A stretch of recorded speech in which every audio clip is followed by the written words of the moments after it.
안녕하세요. 사연에 빠지다의 DJ 민영입니다. 오늘도 두 가지 사연 준비되어 있으니 재미있게 들어주시고요. 구독과 좋아요 버튼도 꾹 눌러주세요. 그럼 오늘의 사연 함께 만나볼게요. 안녕하세요. 저는 동네에서 작은 반찬 가게를 운영하며 오늘도 성실하게 살고 있는 40대 여성 강은수라고 합니다. 반찬 가게 크기가 크지 않아서 아직은 저 혼자서 모든 일을 꾸려가고 있거든요. 아직 손님들이 들어오시기 전 가게 오픈을 준비하면서 열심히 반찬을 만들 때 그런 제 옆을 지켜주는 것이 바로 여러분들이 보내주신 귀한 사연들이에요. 손으로는 바삐 손님들이 좋아해 주실 만한 반찬을 만들고 귀는 쫑긋이 열고 여러분이 들려주시는 귀중한 인생 이야기를 들으며 매일 하루를 활기차게 시작하고 있습니다.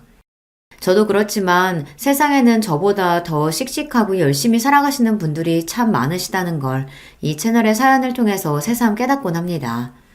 이런 저에게도 시련은 있었어요. 사람 인간관계라는 게 참 제 마음 같진 않잖아요. 제가 아무리 노력한다고 해서 꼭 상대방이 저에게 진심으로 대해준다는 보장도 없고요. 특히 결혼을 통해 가족이 된 시댁 식구들은 제 마음대로 고를 수 있는 사람들이 아니다 보니 더욱 대하기가 어려웠어요. 저 같은 경우도 시댁과의 마찰로 적지 않은 마음고생을 해야 했습니다. 사돈어른, 그래도 우리가 남도 아니고 우리 자식들이 결혼해서 2년 내서 같이 사는 마당에 이렇게까지 모질게 구실 필요는 없잖아요. 지금 모질다고 했습니까? 내 딸 감히 이 지경 만들어 놓고 나한테 그런 소리가 나와요? 먼저 시작한 건 우리가 아니라 당신네들입니다. 사람 귀한 줄 모르면서 본인들 발등 찍어봐야 이제야 아픈 줄 압니까? 아유, 잘못했습니다. 정말 다시는 안 그럴게요. 그러니까 제발 한 번만 선처를 해주시면. 선처라니? 내 눈에 흙이 들어와도 그런 일은 없다. 내 딸 가슴에 대목 박은 인간들 절대 가만히 안 놔둘 테니 군말 없이 저지른 죄값 다 치르시오. 인생에 고난이 닥쳤을 때 그래도 믿을 수 있는 건 든든한 친정 부모님 뿐이더라고요. 특히나 저희 친정아버지가 아니셨다면 제가 그렇게 그동안의 한을 그리 속 시원하게 풀어낼 수 있었을지 하는 생각이 듭니다. 비록 부모님 가슴에 상처를 남게 해드려 죄송하고 또 죄송한 마음이지만 그럼에도 이런 못난 딸 자식 옆을 끝까지 지켜주신 친정 부모님께는 그저 감사할 따름이에요. 저는 어릴 적부터 일을 시작한 편이에요. 공부에 소질이 별로 없었던 대신에 제가 손재주는 제법 있는 편이었어요. 특히 제 작상에 맞는 건 요리였어요. 그렇다고 해서 무슨 양식이나 베이커리 같은 요리보다는 반찬류나 국, 찌개 같은 한식 반찬을 만드는데 흥미가 있었습니다. 아유, 이런 거야 시집가면 평생 죽을 때까지 해야 되는데 뭘 지금부터 그렇게 고생을 하려고 들어. 하필이면 요리를, 그것도 공부해서 유학이라도 갈 수 있는 양식도 아니고 한식의 재능을 보이는 저를 보고 저희 어머니 걱정이 이만저만이 아니셨습니다. 엄마 입장에서는 평생 가족들 해먹인다고 지긋지긋하게 부엌에 붙어서 사셨을 텐데 본인 딸도 그렇게 살 거라고 생각하니 가슴이 답답하셨겠죠. 하지만 정작 저는 그렇게 고생하시는 엄마 옆에서 혹은 엄마 대신 식구들이 먹을 반찬을 만들면서 그저 싱글벙글 즐거울 뿐이었습니다. 왜? 그래도 우리 딸이 하는 음식이 어찌나 맛있어. 저 조망만한 손에서 어떻게 이렇게 맛있는 음식이 뚝딱 나오는지 기특하지 않아? 기특이야 하죠. 제 엄마 고생할까봐 싶어서 불어 더 도와주는 것도 알고. 그치만 자기가 너무 고생스러울 테니 그게 걱정이라 그렇지. 걱정하지 마. 우리 은수 얼마나 똑 부러졌는데. 당신도 알잖아. 제 앞가림 정도야 혼자서도 충분히 알아서 잘할 수 있는 애야. 그렇게 고등학교를 졸업하자마자 한식집에 취업해 막내로 들어가면서 저는 밑바닥부터 경험을 하게 되었습니다. 일은 결코 쉽지 않았어요. 본격적인 조리를 첨가하는 것 또한 쉽지 않았지만 그 외에 허드렛 일이 정말이지 끝도 없었습니다. 바쁘기도 바빴지만 힘써야 할 일도 워낙 많았기 때문에 온몸에 파스를 달고 살아야 했어요. 그럼에도 불구하고 음식을 하는 근처에서 일할 수 있다는 것만으로도 즐거웠습니다. 비록 손에는 칼에 베인 크고 작은 상처들이 수두룩하고 맨날 근육통을 달고 사는 딸 자식을 보며 속상해하시는 부모님이셨지만 말입니다. 아휴, 이 꽃다운 나이에 손이 이게 뭐람. 내 새끼 이 어린 나이부터 벌써 돈 번다고 고생 많다. 에이, 고생은 무슨. 젊어서 고생은 사서도 한다잖아. 나는 나 하고 싶은 거 공짜로 배우는 거나 다름없는데 이만하면 수지 맞은 장사지. 말이나 못하면, 아유, 제발 다치지만 마, 다치지만. 알았어, 조심할게요. 사실 제가 처음 일하러 들어간 자리가 금방금방 사람이 빠지는 자리이긴 했어요. 그만큼 노동의 강도도 센 편이고 정말 이 일을 제대로 배워보겠다는 마음가짐을 가진 사람이 아니면 오래 버티기가 힘든 자리였습니다. 그런 자리에서 갓 고등학교 졸업한 제가 악착같이 버티고 있는 걸 보자 늘 엄하기만 하셨던 사수분들도 차츰 제게 정을 주시기 시작했어요. 은수가 우리 막내보다도 어린데 어쩜 이렇게 손이 야무지고 성실한지. 나중에 크게 돼도 정말 크게 될 거야. 두고 보라니까? 그래. 은수가 참 요즘 애들 같지 않지. 이왕이면 우리도 이렇게 성실한 후배한테 하나라도 더 가르치면 보람이 있지. 감사해요. 저 정말 열심히 할게요. 그렇게 딸버린 제게 정을 주시며 아껴주신 선배님들 덕분에 첫 직장에서 제 평생의 밑거름이 될 만한 많은 지식을 배울 수 있었습니다. 지금도 반찬 가게에서 그 레시피를 일부 사용하고 있어요. 그러니 저한테는 은인이나 다름없는 분들이시죠. 취직도 하고 연차도 좀 쌓이고 일하느라 바빠서 돈 쓸 줄도 몰랐던 탓에 월급은 고스란히 통장에 들어 있었습니다. 제 월급이 어느 정도 모이자 엄마가 말씀하셨어요. 하도 쓰는 데가 없으니 버는 족족 모이는구나. 우리 딸이 이렇게 고생해서 번 돈인데 엄마가 다른 건 해줄 거 없고 어떻게든 우리 딸내미 열심히 번 돈 불릴 수 있게 한번 최선을 다해 굴려볼게. 저희 엄마가 재테크에 일가견이 있으신 편이었거든요. 저희 집이 그렇다고 재산이 그렇게 많은 편이 아니다 보니 큰 수익까지는 기대하기 어려웠지만 그래도 엄마가 주식이나 펀드 등으로 투자하신 곳에 실패한 적이 없었어요. 그러니 저도 믿고 맡겼죠. 아무렴 저희 엄마가 제일 귀하게 생각하시는 게 저인데 제 돈 허투루 다루시겠어요? 그런 의심은 해본 적도 없습니다. 엄마가 알아서 잘 굴려줘요. 어차피 나는 재테크라고는 젬병이고 은행에 저금할 줄밖에 모르는데 그러느니 엄마가 굴려주면 나야 고맙지. 그러고는 엄마한테 돈 맡긴 것도 잊어버리고 열심히 일 배우며 성실하게 살아갔습니다. 시간이 흘러 저도 연차가 좀 쌓이다 보니 이제 불 앞에서 몇 가지 음식을 맡게 되기도 하고 일하는 보람도 더더욱 커졌어요. 그것도 나름의 승진이라고 월급도 조금씩 올라서 제가 가치를 인정받는 것 같다 뿌듯했습니다. 남편을 처음 만난 건 제 경력이 5년 차를 넘어갈 무렵이었어요. 평소에 제 사수분들이 워낙 저를 예뻐해 주셨기 때문에 누구에게 말을 꺼내도 제 얘기를 좋게 해주시는 편이었습니다. 진짜 저보다도 더 저를 고평가해 주시는 것 같아 민망하긴 했지만 어쨌든 그건 역시 선배들의 애정이라고 생각하니 기분은 좋더라고요. 남편은 제가 일하던 한식당의 납품업체 직원이었습니다. 저보다 먼저 저에 대한 남편의 호감을 알아챈 선배분들이 은근히 저를 부추기셨습니다. 오대리가 사람이 참 성실하고 괜찮아. 헛짓한 성격도 아니고. 은수 너랑은 딱이다 딱. 그렇게 반쯤은 호기심으로 반쯤은 주변의 부추김에 등 떠밀려 남편과 교제를 시작하게 되었습니다. 남편 역시 어려서부터 일을 시작한 사람이었어요. 저 같은 경우에는 제가 하고 싶은 일이 확고해서 그런 거였지만 남편은 사실상 집안 환경 때문에 반쯤 떠밀리듯 사회생활을 시작한 사람이었습니다. 아버지께서 보증을 잘못 써시는 바람에 저희 어렸을 때 집이 한바탕 뒤집어진 적이 있었어요. 빚이 꽤 많은 편이었는데 지금은 어느 정도 정리가 되기는 했지만 그 여파가 무시할 수 없는 수준이라 자라는 내내 넉넉하지는 못한 환경이었어요. 공부를 그렇게 썩 잘하는 편까지는 아니었어도 대학을 못 갈 수준까지는 아니었는데 집에서 대학 학비까지 기대하기는 어려운 형편이었죠. 그러다 보니 지금은 이렇게 일만 하고 있네요. 저야 제 선택에 의해서 대학 진학을 스스로 포기한 거지만 남편 입장에서는 가고 싶음에도 불구하고 환경이 받쳐주질 않아 울음을 삼키고 포기했던 대학이니 아쉬움이 남을 수밖에 없겠다는 생각이 들었습니다. 그래서 제 딴에는 위로의 뜻으로 남편에게 말했어요.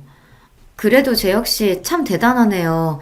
가고 싶었던 대학 환경 때문에 가지 못하게 됐으면 원망하는 마음이 들 수도 있고 부모님께 반항심이 생길 수도 있는데 그거 생산적인 방향으로 돌려서 일찍부터 자기 일을 시작한 거잖아요. 직업에 귀천이 세상에 어디 있겠어요. 제 한 몸 스스로 건사하면서 나쁜 짓 안 하고 성실하게 일하면 무슨 일이든 다 귀한 일인 거죠. 우리 재 역시 참 기특하네. 기특해. 나 참 나같이 별 볼 일 없는 사람한테도 그렇게 이야기해주고 은수씨 마음 씀씀이가 참 고와요.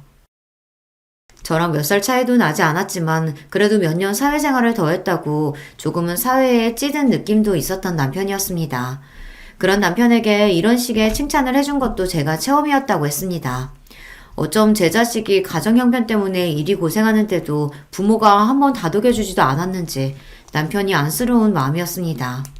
만난 지 5년이 넘어갈 무렵 갑작스레 아이가 찾아왔을 때도 당황스럽기는 했지만 불안한 마음이 들지는 않았습니다. 그만큼 제게 단단한 믿음을 준 남편이었으니까요. 오래 만나면서 양가에서도 저희 결혼을 이미 기정사실로 여기고 계셨기에 결혼까지 이르는데 걸릴 만한 것도 없었습니다. 너 배부르기 전에 웨딩드레스 입으려면 빨리 준비해야 돼. 더 미루려고 들지 말고 최대한 빠른 날짜로 잡아. 특히나 시댁에서 무서운 기세로 결혼을 밀어붙이셨습니다. 그런 거 치고는 아들 장가 보내면서 신혼집이나 혼수나 너무 인색하게 군다는 인상을 주는 시어머니긴 하셨지만요. 하지만 남편에게 그동안 들어온 바가 있었으니 솔직히 크게 기대한 건 없었습니다. 우리 집에서 해주는 게 너무 없어서 미안해. 아니야. 애초부터 뭐 그렇게 기대하는 게 있었던 것도 아니고. 이 나이 먹어서 결혼하는 건데 사는 건 우리가 알아서 해결해야지. 그래도 쟤 역시 지금껏 모아둔 거랑 내가 모은 거 합치면 우리 두 사람이랑 아이 지낼 정도의 전셋집 정도는 구할 수 있을 테니까 그것만 해도 얼마나 다행이야. 애초에 시댁에서 금전적인 지원은 바라지도 않았어요. 바란다 한들 뭐 돈 나올 구석이 있는 집이어야 나올 게 있죠. 어차피 기대를 하나 하지 않으나 도움받기는 글렀는데 괜한 기대로 마음 상할 일 만들고 싶지 않았습니다. 그렇게 반반 결혼을 하게 되었죠. 신혼집 전세금으로 들어간 돈도 반반, 가전으로 들어간 돈도 거의 반반이었습니다. 물론 뒤에서 저희 친정 부모님이 제게 따로 챙겨주신 것도 있었어요. 남편 집에서 워낙 해주는 것도 없는데 저희 집에서 먼저 나서기도 남편 입장에서 민망할 수도 있다는 생각이 들어 제가 별 말은 하지 않았지만요. 그래도 내 새끼 시집 보내는데 부모가 돼서 어떻게 아무것도 안 해줘. 이건 아빠가 따로 챙겨주니까 살면서 네가 필요한 일 있으면 주저하지 말고 써. 결혼해서 살다 보면 알게 모르게 돈 들어갈 일 적지 않아. 그럴 때 믿는 구석으로 이거라도 갖고 있으면 좀 나을 거야. 아빠 정말 감사해요. 생각지도 못하게 아빠한테서 제 명의로 된 통장을 하나 받게 되었습니다. 제법 목돈이 들어있었던 통장을 보자 딸내미 시집가서 고생하지 말라는 부모님 마음 씀씀이가 느껴져 마음이 찡해졌습니다. 그리고 말이다 은수야. 이건 네 남편이나 시댁 쪽에는 얘기하지 말어. 그러시면서 엄마가 저한테 통장 하나를 더 내미시더라고요. 그걸 펼쳐보고 제가 얼마나 놀랐는지 몰라요. 거기 찍혀있는 금액이 웬걸 무려 2억이 넘는 돈이었습니다. 엄마, 이 큰 돈이 다 어디서? 놀랄 거 없어. 이거 다 네 돈이야. 네 돈이라고. 제가 직장생활 5년차까지 모은 월급들 다 저희 엄마한테 맡겼다는 얘기는 이미 말씀드렸었죠. 그걸 엄마가 어찌나 살뜰하게도 불리셨는지 거의 원금의 1.5배가 넘는 돈으로 불려놓으신 거예요. 운이 좋았어. 마침 같이 재테크 공부하는 지인들이 좋은 정보 물어주는 바람에 너도 그렇지만 엄마도 덕 좀 봤다.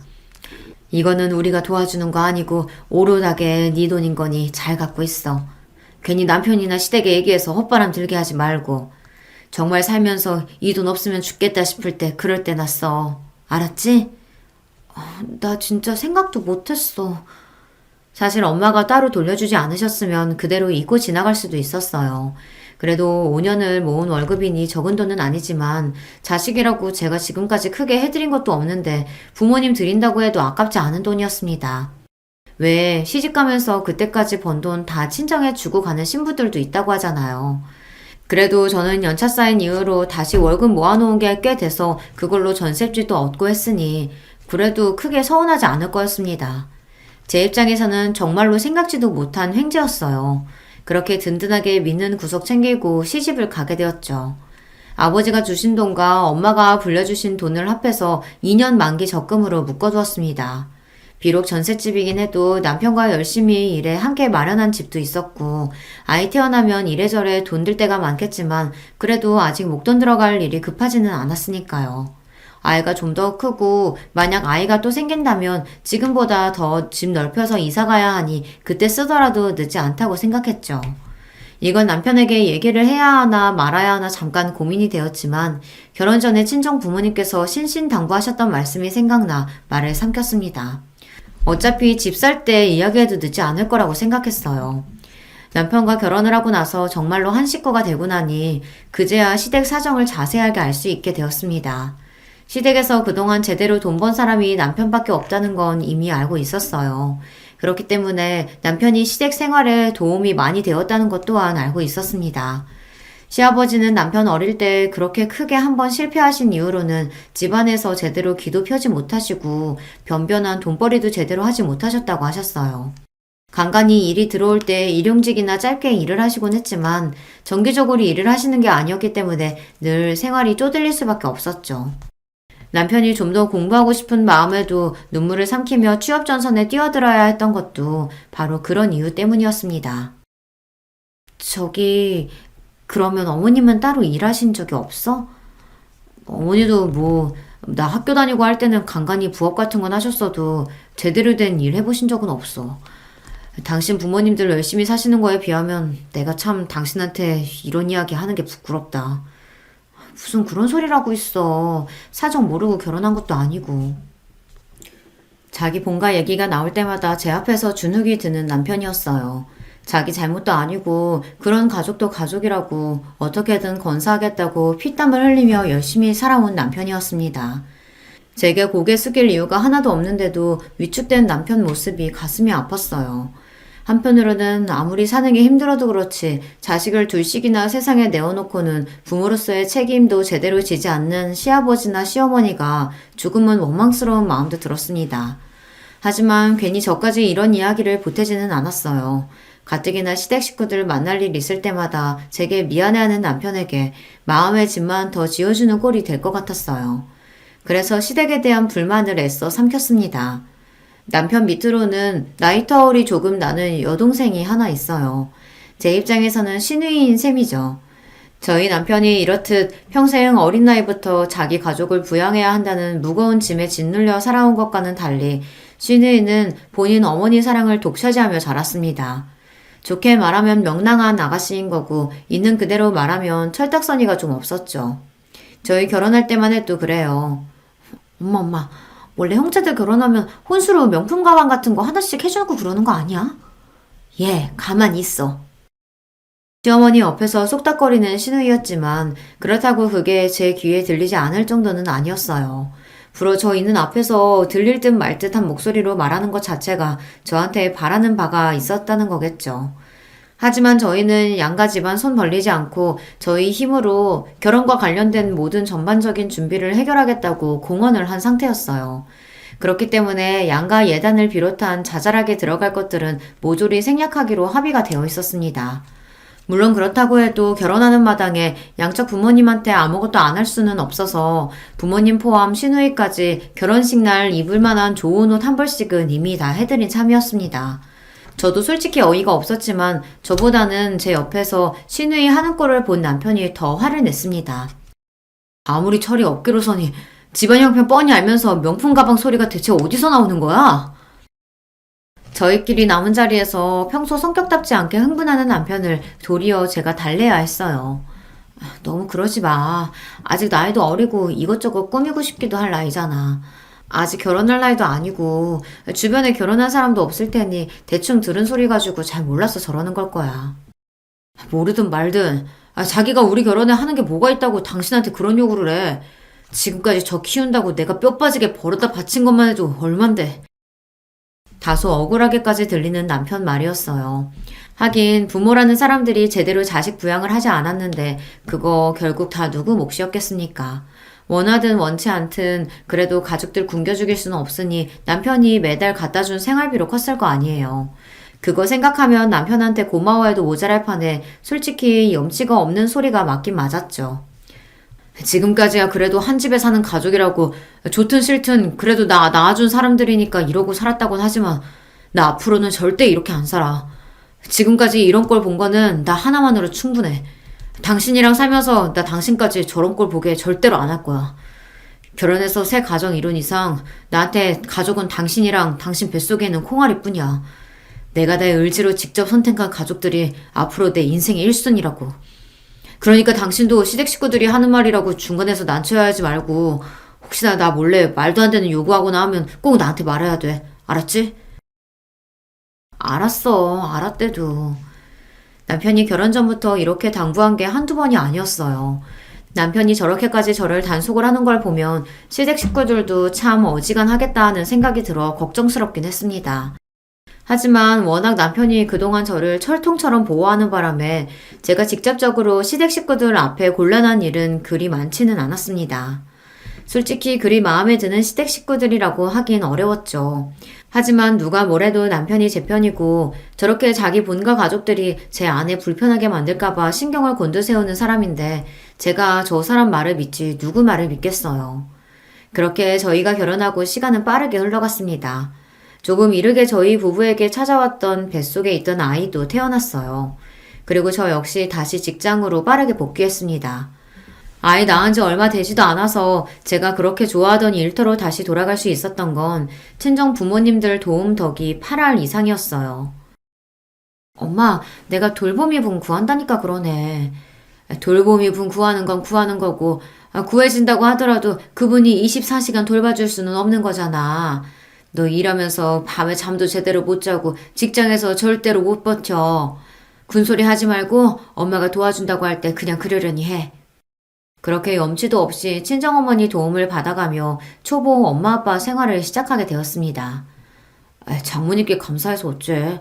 우리 세윤이 모신다고 매일같이 여기까지 들리시는 것도 보통 일이 아닐 텐데.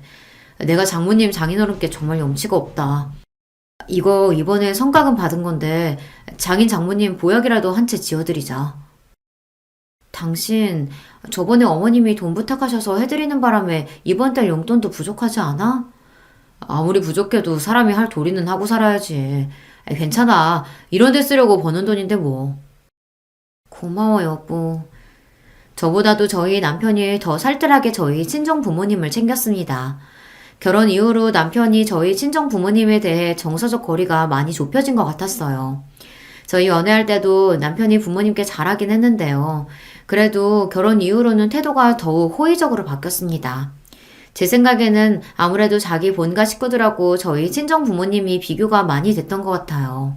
남편이 결혼할 때부터 이제 가정 이루고 나면 생활비 같은 것도 예전처럼 많이 못 도와드린다고 시댁에 단단히 못을 박아두었어요. 그런 탓에 예전만큼은 아니지만 그렇다고 시댁에 정기적으로 수입이 있는 게 아니다 보니 여전히 야금야금 남편에게 손을 벌리는 시댁이었습니다. 남편 역시 그런 요구를 받을 때마다 화를 내면서도 그래도 가족이라는 굴레를 벗어나긴 쉽지 않은 일이다 보니 예전만큼은 아니어도 매번 어느 정도는 시댁을 챙겨드린다는 걸 알고 있었어요. 그러면서도 저한테 따로 도움을 요청하거나 혹은 시댁에서 저한테 따로 돈을 요구하지 못하도록 신경을 쓰는 남편이었습니다. 반면 그런 시댁과는 다르게 저희 친정에서는 저희 결혼 이후로 항상 뭐라도 보탬이 될 건 없을까 늘 저희에게 신경을 쓰셨습니다. 거기다 아이까지 봐주고 계셨으니 남편 입장에서는 얼마나 비교가 됐겠어요. 저희 가족들도 저희 친정 식구들이 그렇게 저희를 달리 대하다 보니 남편은 그걸 부끄러워하면서도 항상 저희 친정 부모님을 감사하게 생각하고 있었죠. 그런 남편하고 비교하면 도대체 같은 배에서 나온 사람이 맞나 싶을 정도로 하는 모양새가 판이하게 다른 시누이였습니다. 남편하고 나이 차이가 조금 있다고 해도 시누이 나이도 이제 어엿한 사회인으로서 제 몫을 다해야 할 시기였어요. 그럼에도 불구하고 가끔 알바 나가는 것 말고는 제대로 된 일자리를 구할 생각을 안 하는 시누이였습니다. 어떻게 하는 짓이 자기 부모랑 그렇게 똑 닮았는지 생각해보면 오히려 남편이 그 집안의 돌연변이가 아닌가 싶을 정도였죠. 제 오빠가 두 눈 시퍼렇게 뜨고 있는데도 몰래 눈치 봐가며 저한테도 몇 번 용돈을 타간 적이 있는 시누이였습니다. 언니, 내가 진짜 급해요. 이번만요. 네? 부탁 좀 할게요. 그렇다고 남편이 그렇게 신신당부를 했는데 제가 호구도 아니고 매번 시누이 부탁을 들어주진 않았습니다. 하지만 이게 참 항상 거절만 하기도 쉬운 일이 아니더라고요. 큰 돈은 아니었지만 그것도 야금야금 모아보면 액수가 그리 적진 않았을 겁니다. 한 번은 그걸 남편한테 들키는 바람에 시댁이 발칵 뒤집혔었어요. 오제, 너 정신머리가 있어 없어? 네가 지금 나이가 한두 살 먹은 어린애야? 이 정도까지 해줬으면 이제 너도 네 앞가림은 알아서 네가 해야 할 거 아니야. 나도 모자라서 어디 네 새언니한테까지 손을 벌려? 그래도 제 오빠 무서운 건 알았는지 찍소리도 못하고 뒤에서 저만 원망스러운 눈빛으로 바라보는데 솔직히 어이가 없었죠. 꼭 제가 제 오빠한테 일러바치기라도 한 것처럼 쳐다보는데 잘못은 자기가 했지 제가 했나요? 돈 쓰고도 좋은 꼴 못 보는 거 보니 제가 괜한 짓을 했다 싶었습니다. 그런 저를 보고 창피하지도 않은지 시어머니가 남편에게 소리를 빽 질렀어요. 아니, 얘가 가져가면 뭘 얼마나 가져간다고 애를 그렇게 쥐잡듯이 잡아. 재혁이 너도 참 그러는 거 아니다. 네 가정 생겼다고 네 동생이랑 어미의 아비는 어떻게 살든 신경도 안 써? 내가 널 어떻게 키웠는데? 어떻게 키우다뇨. 나한테 그런 소리 하면 안 되죠. 그러는 나야말로 지금까지 어떻게 살았는데. 그간의 서름이 터졌는지 원망을 쏟아놓는 남편 눈시울이 붉어졌습니다. 이러다 또 괜히 내 남편만 상처받지 싶어 얼른 끼어들어 말렸어요. 여보, 그만해. 그만하고 가자, 응? 내가 나 하고 싶은 거 포기해가며 그동안 이만큼 했으면 됐지. 간신히 이룬 가족까지 깨트리고 싶어서 그래요? 도대체 나한테 왜 이러는 거야? 그렇게 따지면 우리라고 뭐 서운하는 거 없는 줄 알아? 예, 내 아들이 너랑 결혼하고 나서 우리한테 얼마나 찬바람이 쌩쌩 부는지 뒤에서 네가 부추기기라도 한 거 아냐? 어머니! 남편이 경악에 찬 목소리로 소리를 질렀습니다. 할 거면 나한테만 해요. 나한테만. 이 사람까지 잡으려 들지 말고. 며느리 보기 창피하지도 않아요? 난장판도 이런 남장판이 없었습니다. 자식 이렇게 서럽게 해서 좋을 게 뭐라고 대체 시어머니의 심리 상태를 이해할 수가 없었어요. 그러면서도 철딱선이 없는 자기 딸은 얼마나 감싸는지 막내딸만 자식이고 저희 남편은 자식이 아니랍니까? 똑같이 자기 배로 낳아놓고 누군 밑빠진 독에 물 붓듯이 퍼주기만 하고 누구는 없는 형편에도 저리 철딱선이 없이 구는 걸 감싸주기까지 해요. 10손가락 깨물어 안 아픈 손가락 없다 하더니 시어머니한테는 딱히 그런 것도 아닌 모양이었습니다. 하필이면 그 덜 아픈 손가락이 사랑하는 제 남편이라는 게 가슴이 아팠어요. 가족에 대한 원망이 켜켜이 쌓여 있으면서도 쉽게 가족을 버리지도 못하는 남편이 그동안 얼마나 상처를 받았을지 속이 상했습니다. 내가 정말 이런 꼴까지 보이고 싶진 않았는데 당신한테 이런 못 볼 꼴까지 보여서 정말 미안해. 그치만 앞으로는 제이한테 아무것도 해주지 마. 오늘도 봤지? 자기가 받은 건 생각도 못하고 저 좀 듣기 싫은 소리도 듣는다고 원망하는 것 좀 봐. 해줘봤자 감사할 줄도 몰라. 당신까지 괜한 짓 하지 마. 알았어. 내가 잘못했어. 그날 다친 남편 마음을 달래주느라 꽤나 애를 먹어야 했습니다. 마음 같아서는 남편이 시댁과 연을 끊었으면 싶었어요. 하지만 남편이라고 왜 그러고 싶지 않았겠습니까? 그게 차마 쉽지 않으니 남편도 지금까지 이렇게 시달리며 살아온 거였겠죠. 답답한 마음이 들긴 했지만 과연 나였으면 매몰차게 부모지간의 연을 끊을 수 있었을지 생각해보면 저 역시 쉽게 대답할 수는 없었습니다. 그렇게 여전히 대면대면하고 약간은 감정이 상해 있는 상태로 시댁과는 거리가 벌어져 있었어요. 불어 제가 시댁하고 가깝게 지내고 싶은 마음도 없었지만 남편이 워낙 도끼 눈을 뜨고 쳐다보고 있으니 제가 그러려고 했다 한들 그럴 수도 없었을 거예요. 그러던 와중에 뜻밖의 소식이 들려왔습니다. 바로 신우이의 결혼 소식이었어요. 아니 아가씨 어쩌려고? 지금까지 변변하게 일해놓은 것도 없고 당연히 모아놓은 돈도 없는데 무슨 돈으로 결혼을 하겠다는 거야? 제이 걔 애 가졌다더라. 뭐? 그러니까 신우이도 혼전 임신을 했다는 겁니다. 더 기가 막히는 건 신우이의 남편이 될 사람도 일정한 직업이 없다는 거였어요. 대번에 걱정부터 되더라고요. 솔직히 신우이가 잘 살든 말든 그거 자체는 그렇게 신경 쓰이지 않았어요. 그만큼 정이 있었던 것도 아니었고요. 하지만 그리 귀하게 여기는 신우이 반지 앞 월세방에서 신혼살림 시작하게 생겼는데 시어머니가 어디 가만히 있겠습니까? 결국은 제 남편을 들들 볶으려 들 텐데 그 생각을 하니 골이 깨지는 기분이었습니다. 소식을 듣고 걱정하긴 저희 친정 부모님 역시 마찬가지였어요. 아유, 사돈댁은 대체 어쩌려고 그런다니? 없는 형편에 딸 자식 시집을 어찌 보내려고? 또 우리 오서방만 잡으려 드는 거 아닌가 몰라. 이번에는 그 사람도 마음 단단히 먹었는지 어린 반푼어치도 없는 소리라고 하는데 어떻게 될지는 가봐야지. 그렇다고 동생이 결혼하는데 손윗사람이 돼가지고 아무것도 안 하고 손 놓고 있을 수만 없잖아. 아유, 또 오서방이 속이 어지간히 썩겠어. 너도 그렇고. 이미 시댁 돌아가는 꼴이 어떤지는 진작 알고 계신 친정 부모님이셨기 때문에 얼굴에 수심이 드리워지셨습니다. 예상했던 것처럼 얼마 지나지 않아 시어머니가 은근히 저희를 들쑤시기 시작했어요. 예, 그래도 동생이 시집 가는데 아무것도 안 들려보낼 순 없잖니. 걔가 지금 홀몸도 아니고. 그건 어머니가 알아서 하셔야죠. 저는 지금까지 제가 낳은 자식도 아닌 걔 이만큼 키워놓은 것만 해도 제 할 돌이 넘치겠어요. 너는 또 말을 그렇게 서운하게 해? 예, 네 남편 말하는 것 좀 봐라. 너도 애 생겨서 결혼했잖아. 그러면 이해를 좀 해줘야지. 지금 제 이 마음이 얼마나 불안하겠어?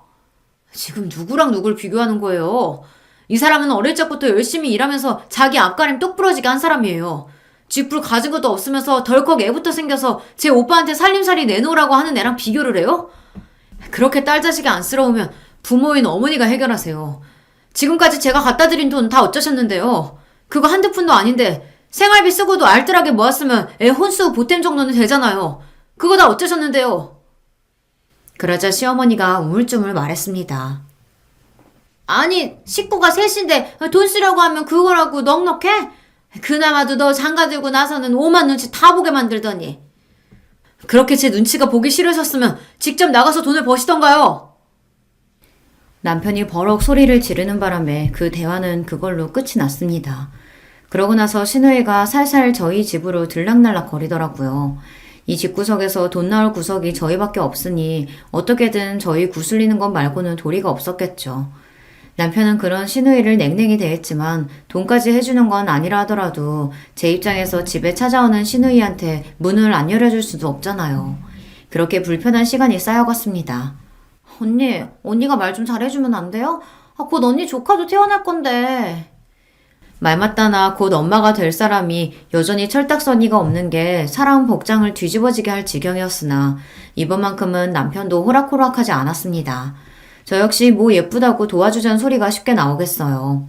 와중에 친정어머니로부터 전화가 와서 잠시 전화를 받으러 발코니로 나왔습니다. 엄마 왜요?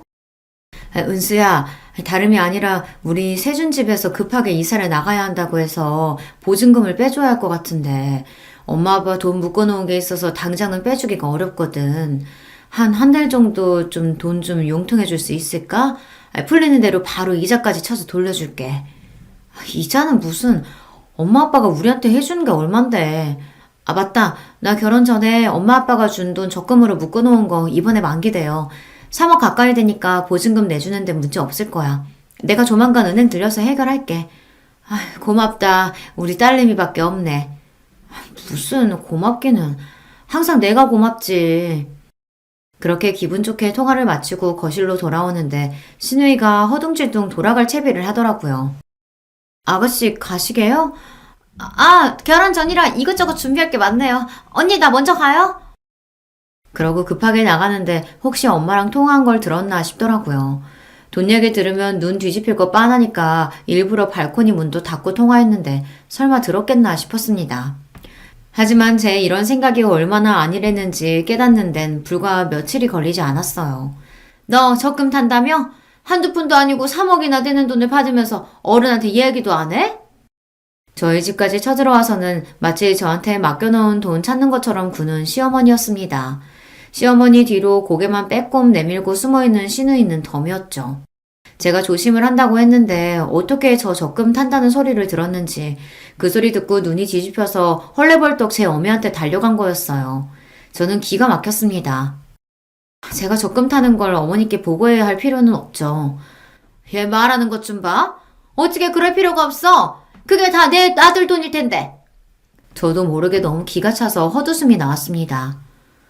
이게 왜 그 사람 돈이에요? 이거 제가 결혼 전에 모은 돈이에요. 그 사람하고 같이 모은 돈이라고 한들 어머니가 이렇게 맡겨놓은 돈이라도 된 것처럼 하실 권리는 없지만 결혼 이후로 모은 돈은 한 푼도 들어가지 않은 순전히 100% 제 돈이라는 말씀이에요. 그동안 제가 열심히 일하면서 모은 거 저희 부모님이 열심히 불려주신 제 돈이에요. 그 말을 듣는 순간 책 잡을 거리가 떨어져서인지 멈춰서서 당황해하는 시어머니였습니다. 하지만 이내 다시 뻔뻔하게 저에게 외쳤어요. 그래도 우리 집에 시집 왔으면 그것도 다 우리 재산인 거지. 너 그 돈 좀 써야겠다. 제가 너무 어이가 없어서 대꾸도 못하고 경악한 표정으로 쳐다보고 있자 시어머니가 또다시 뻔뻔하게 입을 열었습니다. 넌 네 시누이가 결혼하는 거 뻔히 알면서 그 큰 돈을 타서 입 싹 씻고 넘어가려고 했어? 니들이 안 해주면 얘 홀몸도 아닌데 길바닥에 나앉게 생겼어. 어떻게 오랍이고 올케라는 인간이고 이렇게 매정할 수가 있는지. 아휴, 애 신혼집이라도 좀 해주게. 그 적금 타면 나한테 가지고 와라. 이쯤 되니까 저도 좋은 말로 해서는 안 되겠더라고요. 결혼 후 처음으로 시어머니 앞에서 큰 소리를 쳤습니다. 제가 왜 그걸 가지고 가요? 어머님이 저 이 돈 모으는데 단 한 푼이라도 도와주신 거 있으세요? 무슨 권리로 저한테 돈을 내놔라 마라 하시는 거예요? 정말 창피하지도 않으세요? 지금까지 제 남편이나 저한테 야금야금 가져간 돈만 해도 적지 않은 액수인데 이제는 아무 상관도 없는 제 돈까지 욕심내세요? 바락바락 대드는 제 목소리에 시어머니 얼굴이 불그락 푸르락 변했습니다. 그러더니 손바닥을 확 쳐들어 제 뺨을 내리쳤어요. 저도 너무 놀라서 온몸이 덜덜 떨렸습니다. 그렇게 정신을 차리지 못하는 저에게 시어머니가 미친 여자처럼 소리를 질렀어요. 감히 어디서 시애미 앞에서 소리를 치고 있어? 너니 친정에서 그따위로 가르쳤니? 이게 돈 몇 푼 가지고 유세를 떨어도 유분수지? 야! 너 그렇게 잘났어? 내 아들이 네 편 좀 들어주니까 아주 세상에 무서운 게 없지? 내가 진작 네 버릇을 고쳐놨어야 하는 건데 어른 무서운 줄도 모르고 감히? 사람이 너무 화가 나니까 오히려 말문이 턱턱 막히더라고요. 그런 제 꼴을 보고 제 어미 뒤에 숨어있던 시누이가 슬그머니 제 엄마를 부추겼습니다.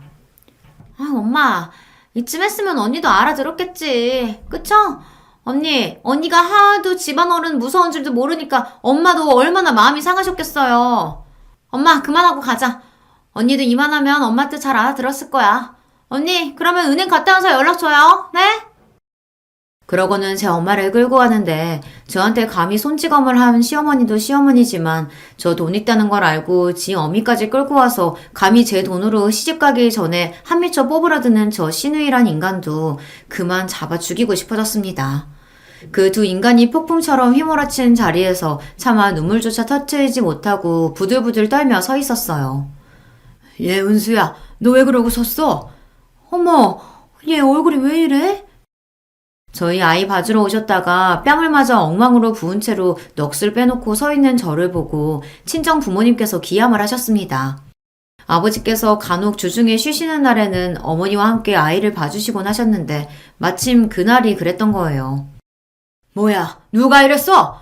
감히 내 딸 얼굴을 누가 이 지경으로 만들었어, 어? 그제야 서름에 눈물이 뚝뚝 떨어지기 시작했습니다.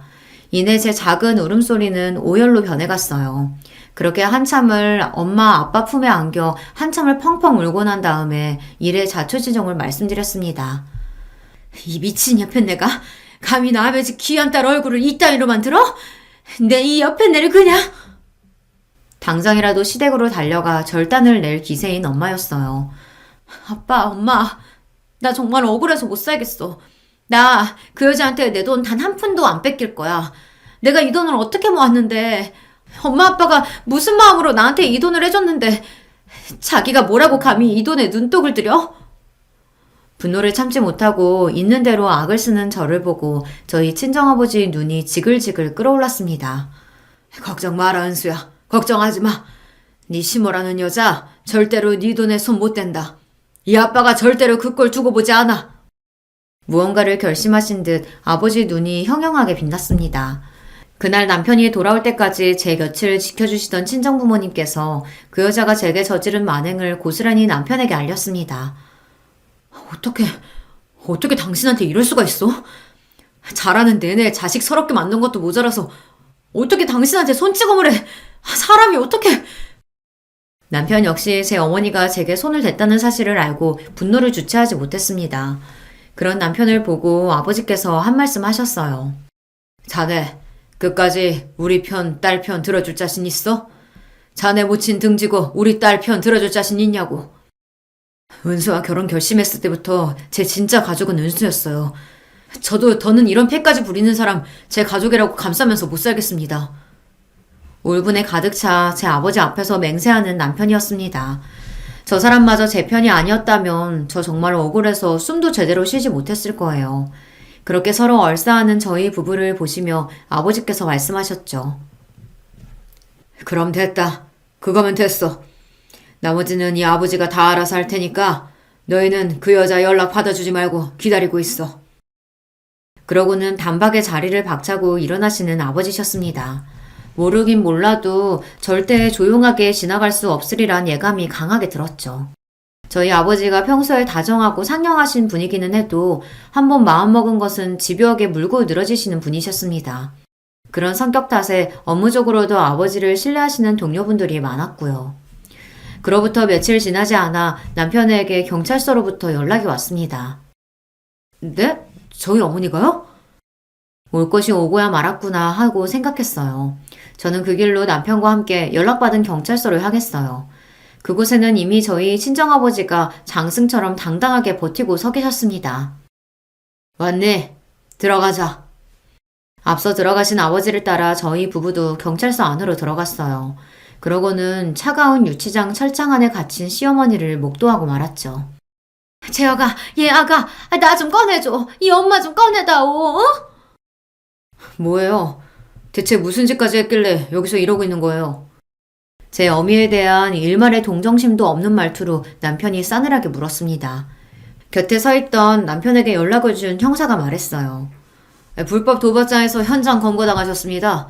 여기 들어오면서부터 얼마나 시끄럽게 난리를 치던지 아주 정신이 없어 죽겠어요. 그 말에 남편 눈이 획 돌아버렸습니다. 도박? 지금 도박이라고 했어요? 평생 아들 등골 빼먹으며 살더니 그동안 갖다 준 돈으로 도박까지 했단 말이야? 정말 제정신이야? 아무리 남편이 결혼 이후로 시댁에 보내는 돈이 줄었다고 하더라도 절약해서 아껴 쓰면 새 식구 입에 풀칠하지 못할 정도의 돈은 아니었습니다. 항상 돈 없다고 죽는 소리를 해서 대체 살림을 어떻게 하나 싶었는데 그거 야금야금 빼다가 도박까지 하고 있었던 거죠. 아니, 나는 얼마 하지도 않았어. 내가 그럴 돈이 나 있어? 그저 사는 거 팍팍하고 웃을 일 없으니까 차투리 돈 조금 남은 거 가지고 몇 번 기운 뗀 거밖에 없어. 정말이야. 무슨 판돈은 적어도 도박장을 제 집처럼 드나든다는 증언을 한 사람이 한둘이 아니에요. 형사가 코웃음을 쳤습니다. 그러더니 저와 남편을 안쓰럽다는 듯 바라보고 그러시더라고요. 도박은 죽은 자식이 와도 못 고쳐요. 남은 가족들이라도 멀쩡하게 살고 싶으면 이만 끊어내는 게 신상에 이로울 겁니다. 그러더니 혀를 찢차며 다른 용의자에게 건너가셨습니다. 여전히 철장을 양손으로 부여주고 덜덜 떨고 있는 시어머니 앞으로 저희 아버지께서 척 가서 서셨습니다. 꼴 좋네요. 남의 집 귀한 딸 얼굴을 그렇게 패서 뭉개놓더니 내 귀한 딸 그렇게 업신여기고 아무 일 없이 지나갈 수 있을 줄 알았습니까? 분노에 찬 아버지 목소리가 쩌렁쩌렁 울렸습니다. 그런 저희 아버지를 보고 시어머니가 통 사정을 하기 시작했어요. 사돈어른, 제발 저 좀 도와주세요. 사돈어른은 높으신 양반들하고 일하시니까 이런 것 좀 쉽게 빼주실 수 있잖아요. 네? 그러자 아버지께서 코웃음을 치셨습니다. 내가 미쳤다고 당신을 풀어줍니까? 내 새끼 얼굴에 손찌검하고 마음에 생채기 입힌 당신 같은 쓰레기를. 애초에 댁이 지금 왜 여기에 들어있다고 생각합니까? 아버지 말을 듣는 시어머니 얼굴이 점점 창백하게 질려갔습니다. 예, 저희 아버지는 검찰 수사관으로 30년째 근속 중이셨어요. 범죄와 관련된 일을 파고드는 데는 물독처럼 집요하게 물고 늘어지시는 아버지 입장에서 시어머니의 추악한 행태에 하나 찾아내는 것쯤은 일도 아니셨을 겁니다. 내 딸, 내 사위 등쳐먹은 돈으로 도방장까지 들어드는 걸 알았을 때 내가 당신 잡아 죽이지 못해 피가 거꾸로 솟는 줄 알았어. 그런데 뭐?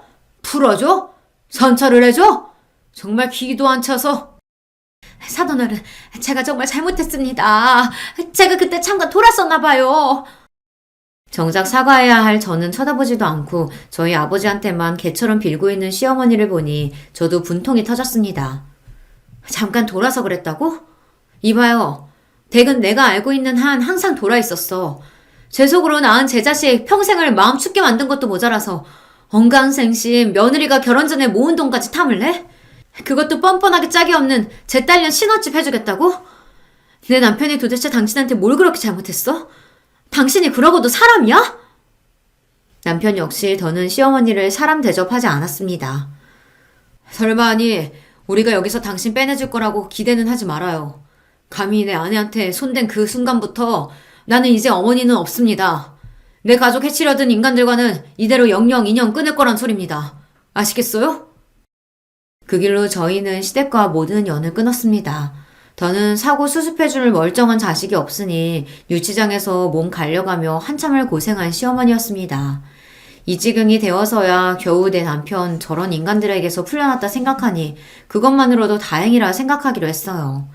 쥐뿔 가진 것 없는 시누이가 결혼식도 못 올리고 제 남편과 쪽방살이를 한다고 할 때도 본인 주제에는 그것도 넘친다 싶었죠. 결혼해서 얼마 같이 살지도 못하고 이혼당했다고 했을 때도 그러려니 했습니다. 애초에 누군가와 가정을 이루고 살아갈 정신머리가 안 되는 여자였어요. 이 모든 사달의 시발점이 된 제 적금은 제 오랜 꿈이었던 저만의 가게를 마련하는 데 썼습니다. 이야기 시작할 때 말씀드렸던 바로 제 반찬 가게이죠.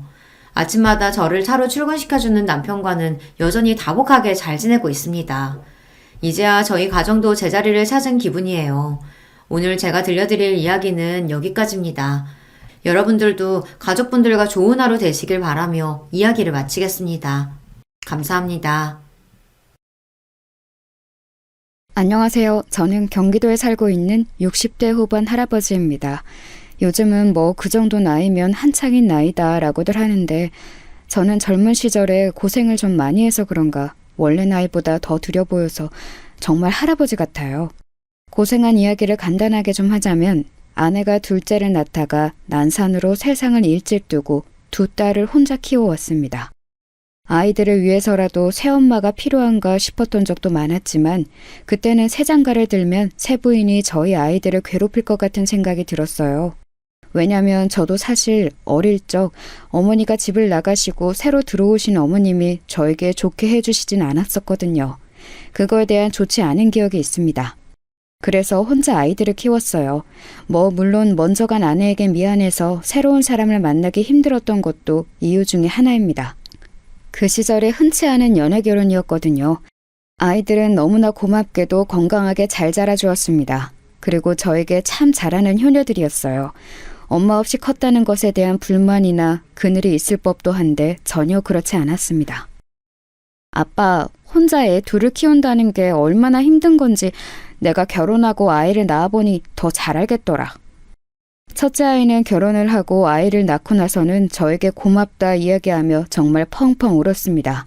저는 그 마음이 너무 고마웠고요. 젊은 시절부터 안 해본 일 없이 다 해가며 고생한 덕에 여기저기 아는 사람들이 참 많았고 그런 사람들의 덕을 많이 보며 살았습니다. 아이들을 혼자 키운다고 여기저기서 반찬도 많이 해주고 또 아이도 봐주시는 분들도 많았고요. 물론 저도 받고만 살았던 건 아닙니다. 도울 일이 있으면 언제나 제일 먼저 뛰어가서 도왔어요. 한 번은 옆집에 살던 친한 아우의 집에 갔다가 그 친구의 목숨을 살려준 일도 있었습니다. 심근경색으로 쓰러진 걸 제가 빨리 발견해서 살려냈었거든요.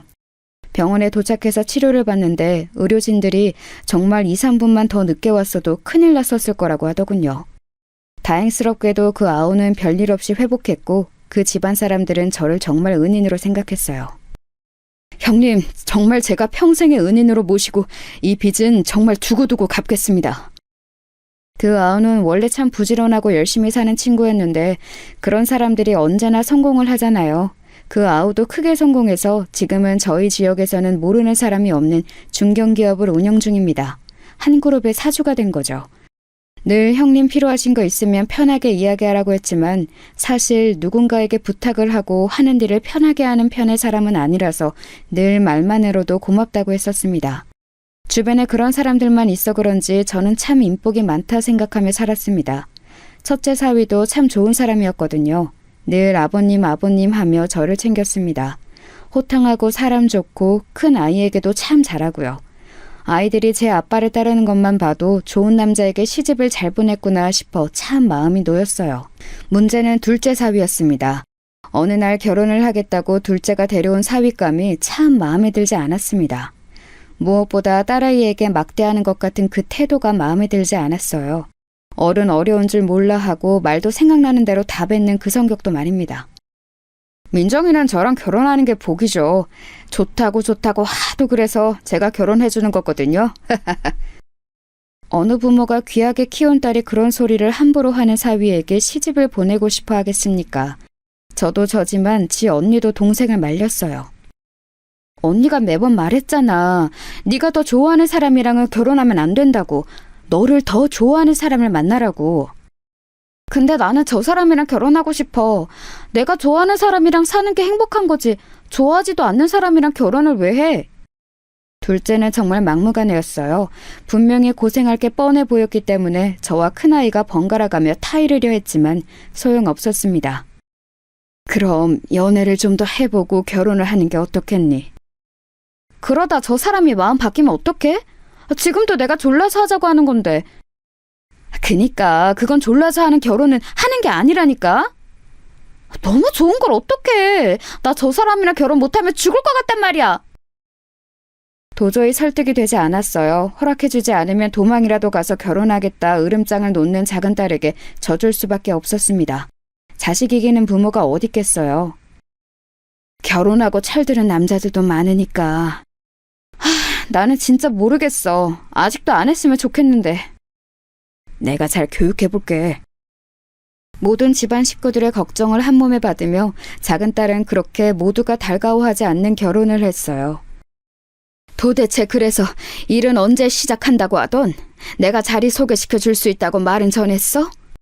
그중 제일 마음에 들지 않는 것이 바로 제 밥벌이를 제대로 하지도 또 제대로 할 생각도 없어 보인다는 것이었어요. 작은 딸이 혼자 벌어 집안 생활을 책임졌습니다. 그럼에도 불구하고 자기 남편에게 큰 소리 한번 제대로 못하는 것 같아 보였어요. 정말 속이 터졌지만 매번 이렇게 말하는 통에 간섭을 할 수가 없었습니다. 다들 절대 그 사람한테 싫은 소리 하지 마. 나 진짜 그 사람 없이는 못 산단 말이야. 큰아이는 그 모습에 답답해 죽으려 했고 저는 너무 속상했지만 그래도 뭐 어떻게 할 수 있는 방법이 없었어요. 그러던 중에 작은 아이가 임신을 했습니다. 그러면서 더 이상 일을 하지 못하게 되었어요. 원래 작은 아이가 주는 돈으로 집에서 놀고 먹던 둘째 사위가 어느 날 저에게 와서 그러더군요. 아버님이 소개시켜 주신다는 그 회사가 어떤 회사인가요? 드디어 일할 마음이 생겼나 싶어 기뻤습니다. 아이 아버지가 되면 철이 드는 경우도 있다고 하더니 사람이 달라지나 보려구먼. 그리고는 제가 목숨을 살려줬던 그 친구 회사에 부탁해 취직을 시켜줬어요. 물론 그 회사 사주가 저와 지인이라는 이야기는 작은 사위에겐 하지 않았습니다. 아직은 믿음이 완전히 가지 않았기 때문에 그걸 무기 삼아 회사에 혹여 피해를 줄까 싶었거든요. 하지만 걱정과 달리 작은 사위는 회사에 잘 적응하는 듯 했어요. 전에 듣기로는 일도 곧잘 한다고 하더군요. 진짜 정신을 차렸나 보네. 사람 고쳐 쓰는 거 아니랬는데 나는 아직 더 봐야 할 것 같아. 그래도 요즘은 형님 하면서 나한테 연락도 자주 해. 다음 주에 술 한잔 하기로 했는데? 거기서 당신이 요즘 무슨 생각을 하고 사는지 좀 물어나 봐. 그리고 며칠 뒤 큰아이가 전해주기로는 작은 사위가 자기도 이제 한 가정의 가장이 된다는 실감이 확 들면서 책임감이 생겼다고 하더라는 말을 했다고 하더군요. 아이의 아빠가 된다는 걸 가볍게 생각했었는데 작은 아이를 따라간 산부인과에서 아이 심장 소리를 들으니 자기가 이제 진짜 아빠가 된다는 생각과 함께 인생을 대하는 마음가짐이 확 바뀌었다고 말이죠. 정말 반가운 소식이었습니다. 그래서 그 뒤로는 큰 사위와 작은 사위를 불러 셋이서 종종 술도 마시며 잘 지냈어요. 셋이서 이렇게 술 한잔하는 날도 오네요. 그러게나 말이네. 제가 그동안 너무 격조했죠. 앞으로는 이런 자리 자주 가져요. 그렇게 평화로운 나날들이 지속됐습니다. 이제는 정말 좋은 일만 있을 줄 알았어요. 하지만 그건 섣부른 판단이었습니다. 어느 날부턴가 집에 가만히 앉아있는 것이 조미쑤시기 시작했어요. 원래 워낙 젊었을 때부터 이런저런 일을 많이 하고 쉬지 않고 살아왔던 탓에 좀만 오래 쉬어도 조미쑤셔왔거든요. 원래 일하던 회사에서 정년퇴직을 하고 이제는 고생하지 말고 쉬라는 딸들의 잔소리를 들으며 좀 쉬려 했지만 도저히 안 되겠더라고요. 제가 목숨을 구해줬다는 이웃집 아우와는 자주 만나서 술을 한 잔씩 하는 편인데 자기 회사 1층에 경비분이 갑자기 쓰러지셔서 병문안을 갔다 왔다는 이야기를 하더군요. 자네가 진짜 대단하네. 경비 쓰러진 걸로 사주까지 병문안 가는 회사가 어딨어? 원래 사람을 잘 대해야 오래 가는 거예요, 형님. 그렇지. 제가 인복이 있잖아요. 그러니 사람에게 더 잘해야죠. 형님도 제복이고. 그렇게 이야기를 나누고 있다가 문득 생각이 들었습니다. 그럼 그 경비 보시던 분은 어떻게 되시는 건가? 그만두시는 건가? 아프다는 이유로 그만둬라 하는 그런 짓은 못하죠. 당분간 병가 처리할 건데 그 사이에 잠시 일해주실 분 구하는 것도 골치인가 보더라고요. 언제부터 언제까지만 일해라 이렇게 사람 구하는 것도 제 경영 철학에서 벗어나는 거고. 그럼 내가 그분이 돌아오실 때까지 거기서 일하는 건 어떨까? 형님이요? 괜찮으시겠어요? 뭐 어때? 힘든 일도 아니고 안 그래도 좀이 쑤셔 죽는 줄 알았는데 잘 됐지. 형님이 하시고 싶으시면 그러세요. 근데 사위가 일하는 회사에 경비로 일하는 게 괜찮으시겠어요? 그런 거 부끄러워하고 그러지 않아. 나도 사위도 이제 철이 많이 들었어. 사람 됐다니까. 그거 참 다행한 일이네요. 그럼 형님이 일하시고 싶으실 때부터 나오세요. 제가 말해두겠습니다. 그렇게 당분간은 제가 거기서 일을 하기로 이야기가 되고 나서 아이들에게 말을 했어요. 그랬더니 딸들은 다들 펄쩍 뛰더군요. 사서 고생을 왜 해요? 이제 저희가 용돈도 드리고 다 하는데. 그리고 아버지가 돈이 없는 것도 아니고. 네, 이제는 좀 편하게 지내세요. 나는 집에서 쉬는 게 불편한 사람이야. 너네도 알잖니. 도저히 좀이 쑤셔서 가만히 있을 수가 없다. 큰딸이 한숨을 쉬면서 고개를 절레절레 젓더군요.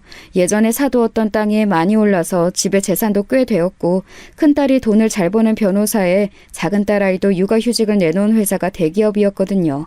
용돈을 늘 두둑히 받았기에 아이들은 더 이해를 할 수 없어 했습니다. 자식들 잘 키워놓고 이제 그 덕 좀 보고 사시지. 왜 고생을 하시겠다고.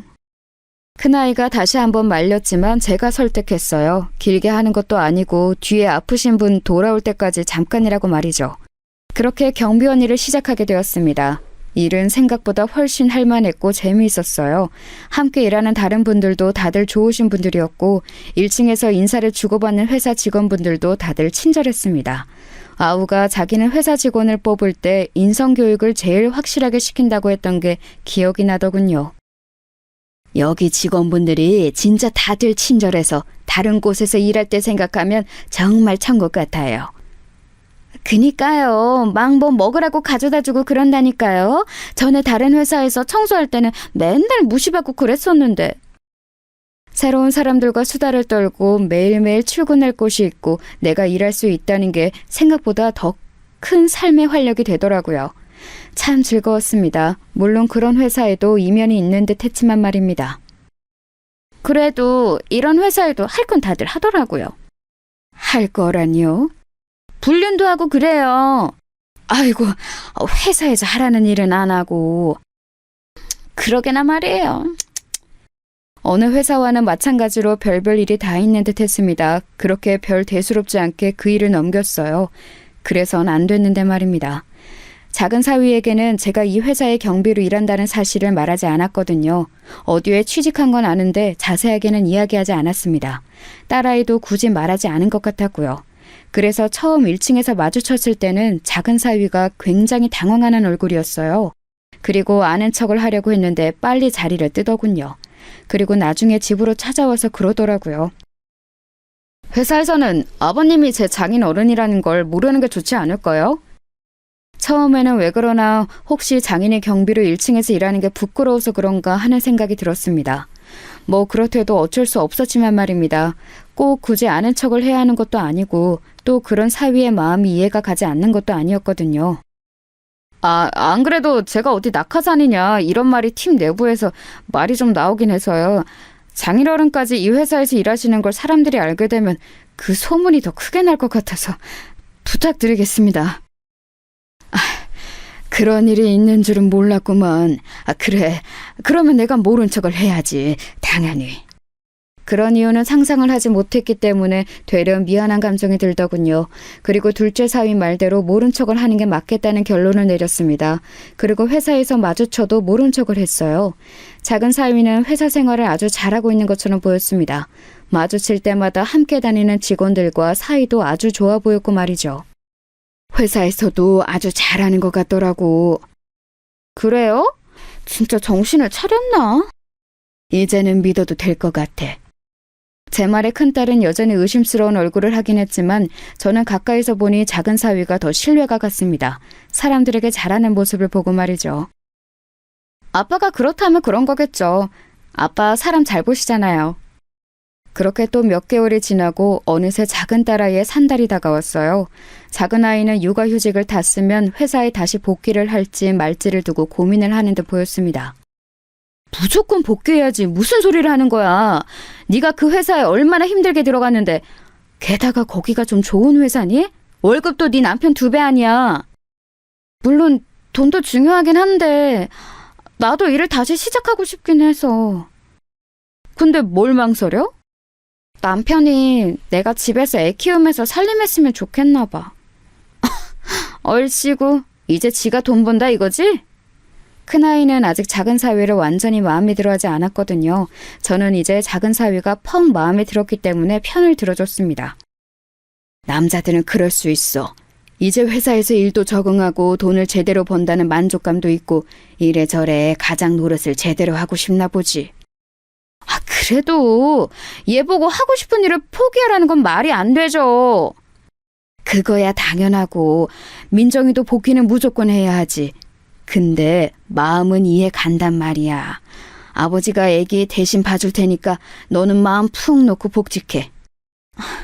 아빠가 왜 또 그 고생을 해요. 싫어요. 그냥 제가 키울게요. 손주 보는 게 고생이라니. 너 나 못 믿어서 그러니? 내가 니들 다 내 손으로 키웠다. 아니, 그 말이 아니라 아빠 또 고생하는 거 싫으니까 그렇죠. 고생 아니다. 그리고 나도 아직 뭔가를 할 수 있다는 게 좋다, 나는. 그렇게 말하고 딸아이들을 돌려보냈어요. 어떤 면에서는 작은 사위가 기특하기도 하더군요. 이제는 자기 일에 제대로 욕심이 생긴 것 같아 보이는 게 말이에요. 그렇게 둘째 딸인 민정이가 아이를 낳았어요. 3개월 뒤에 복직한다고 회사에 말했다고 하더군요. 그 문제로 남편과 작은 언쟁이 있긴 했지만 아버지가 아이를 봐주시겠다고 했다 하니 작은 사위도 찬성을 했다고 말이죠. 근데 아버지 자리 원래 계시던 분은 다시 돌아오신대요? 나 그만둘 때쯤 나오실 수 있다고 했나 봐. 다행이네요. 그렇게 모든 게 또 다행히 잘 마무리될 것 같았던 때였습니다. 갓 태어난 손주가 눈에 밟혀 휴대폰으로 찍어둔 갓난쟁이 사진을 들여다보고 있을 때 청소하시는 분이 다가오셨어요. 아이고, 또 손주 사진 보시나 보네. 그렇게 좋으셔? 보고 있어도 보고 싶고 그러네요. 한참 그럴 때긴 하죠. 그리고는 일어나 누군가에게 인사를 하더군요.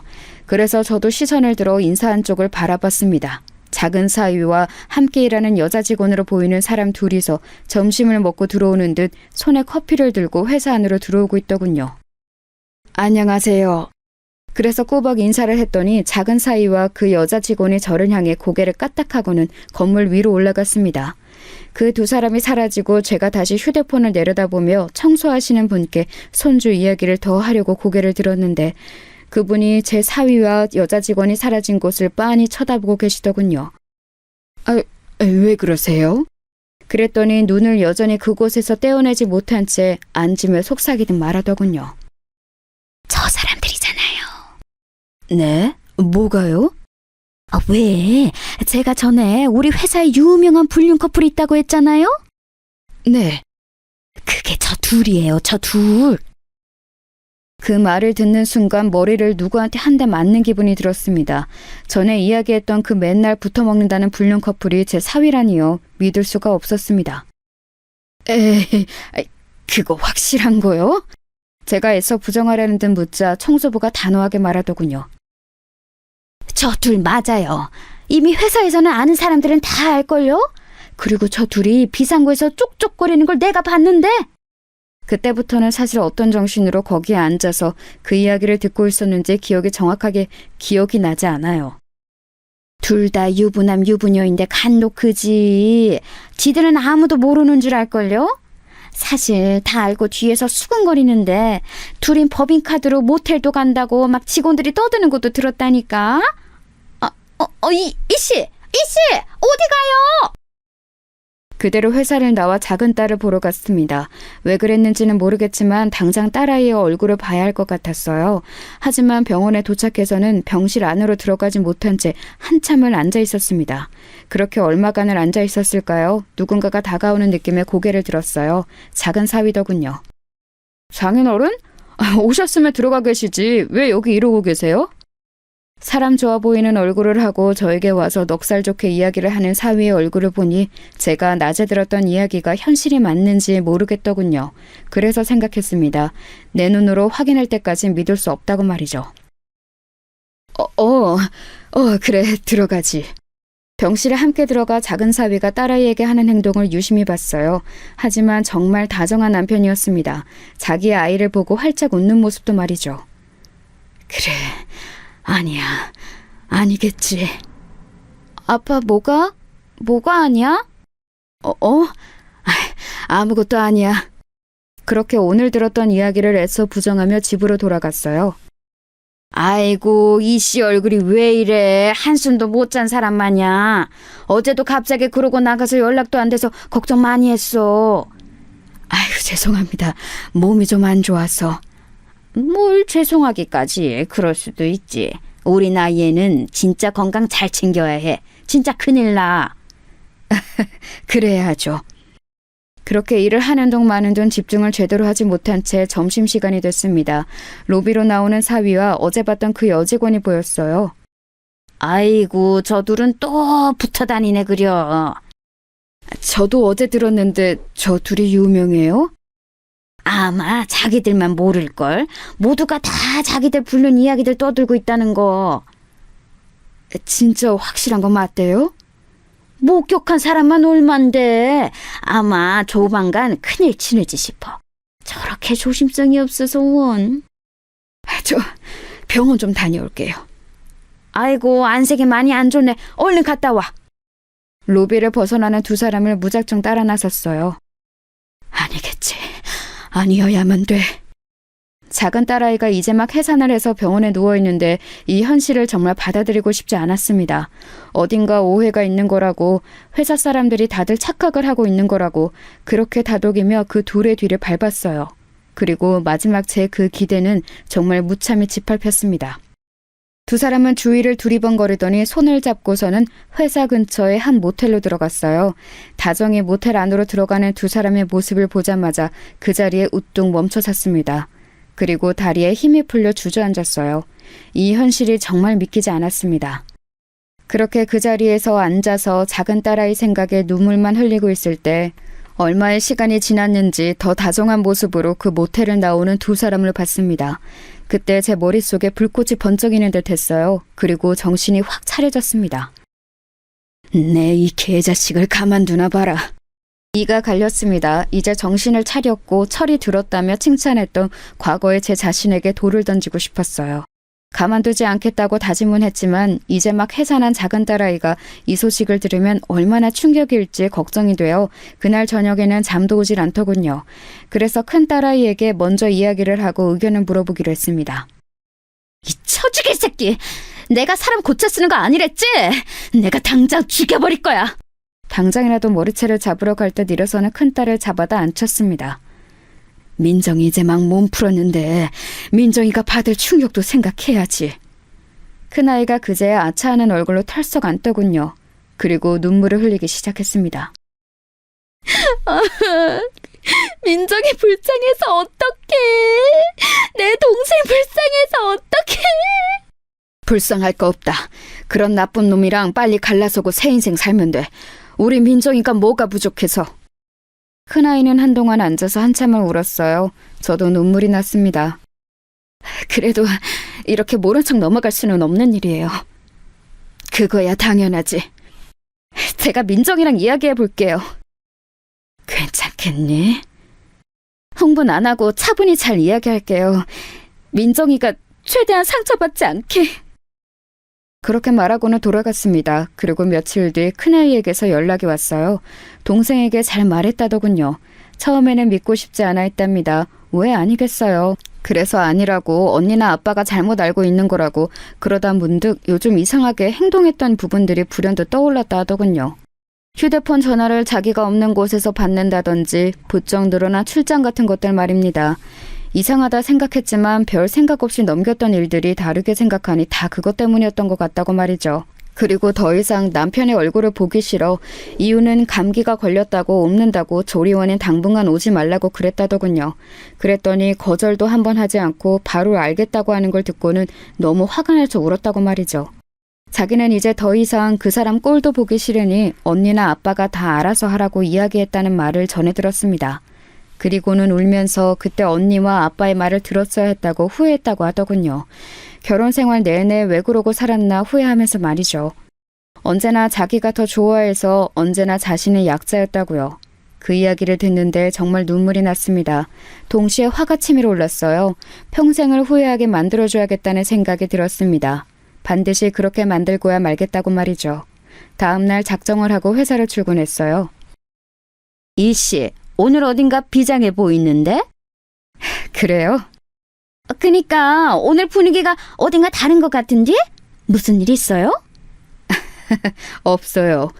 그렇게 말하고는 로비에서 사위가 나타나기만을 기다렸습니다. 하지만 엇갈렸는지 제가 상당히 일찍 왔음에도 불구하고 출근길에서는 보지 못했어요. 그리고 어느덧 점심시간이 다가왔습니다. 식사하러 안 가요? 아, 네, 가야죠.